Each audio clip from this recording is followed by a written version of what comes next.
Sada bih citirao dokument koji se zove Projekat za novi američki vek, koji je objavljen i povezan je sa Bushovom administracijom i tako dalje.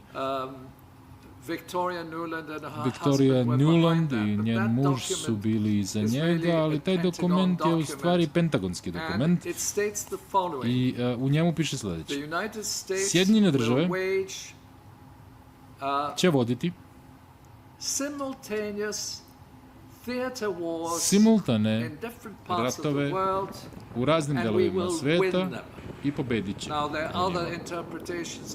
Postoje druge interpretacije toga, međutim, postoji plan globalnog osvajanja na vojnom nivou i postoje planovi i na socijalnom i ekonomskom nivou, jer na kraju krajeva rat se svodi na ekonomiju.